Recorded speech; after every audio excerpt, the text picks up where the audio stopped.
Sisi viongozi wa CPST mkoa wa Tabora tunaomba radhi kwa taarifa tuliyotoa katika vyombo vya habari tarehe 17 Machi 2026 kuhusu maelekezo ya kamati ya usalama mkoa wa Tabora yaliyotolewa tarehe 16 Machi 2026 kusitisha kibali cha mkutano wa Injili uliopangwa kufanyika kuanzia tarehe 19 Machi 2026 hadi tarehe 22 Machi 2026 mpaka hapo uchunguzi wa changamoto zilizokuwa zimejitokeza utakapokuwa umekamilika.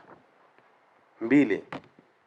Sisi viongozi wa CPST mkoa wa Tabora tunakubali maelekezo yaliyotolewa na Mheshimiwa Mkuu wa Mkoa wa Tabora siku ya tarehe 16 Machi 2026 kuwa yalikuwa sahihi na kwamba makanisa ya Kipentekoste CPST mkoa wa Tabora yanaridhika na maamuzi ya serikali kuendelea na uchunguzi wa dosari zilizobainika. 3. Sisi viongozi wa CPST mkoa wa Tabora tunashukuru serikali kwa kufanya uchunguzi wa awali kwa haraka na tumejiridhisha pasipo shaka kuwa rangi zilizotumika kuweka nembo kwenye mipira na vipeperushi ni rangi zinazotumiwa na taasisi zinazohamasisha maadili yasiyo ya Kitanzania na kwamba nembo zote rangi zambarau, blue, carrot, njano, kijani na nyekundu na kiganja na alama ya moyo ni alama ambazo hazihusiani na umoja wa makanisa ya Kipentekoste CPST. 4. Uongozi wa CPST mkoa wa Tabora unaomba radhi kwa vipeperushi vilivyopelekwa mashuleni kinyume na kibali kilichokuwa kimetolewa. 5.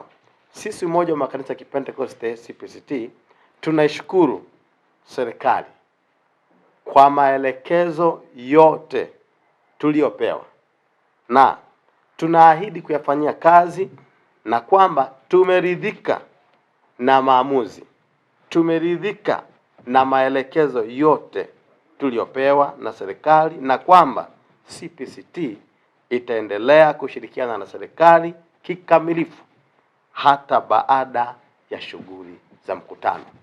Uchunguzi wa kwetu kwa kushirikiana na vyombo vingine vya ulinzi na usalama unaendelea vizuri. Pamoja na hayo, kwa hatua ambayo tumefikia, tumeona kwamba tutoe kibali kwa shughuli za uinjilisti zikaendelea kufanyika bila kuathiri makundi mengine na maadili ya taifa letu.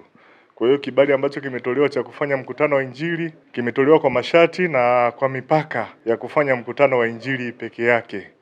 Hatutaruhusu utoaji wa zawadi, hatutaruhusu bahati nasibu ambayo ilikuwa imeelekezwa, hatutaruhusu ugawaji wa vipeperushi ambavyo vilikuwa na rangi ambazo hazifuati maadili ya taifa letu.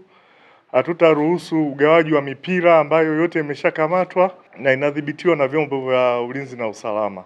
Kwa hiyo utoaji wa kibali hiki umezingatia kuhakikisha kwamba tunaendelea kulinda maadili ya Mtanzania kwa utaratibu uliopo, na shughuli ambayo itafanyika kwenye mkutano huo ni shughuli ya uinjilisti peke yake na sio jambo jingine lolote. Maelekezo yaliyotolewa na mkuu wa mkoa tumeendelea kusisitiza endelee kuzingatiwa kama ambavyo yalikuwa yameelekezwa kwa mustakabali mzima wa kulinda maadili ya taifa letu.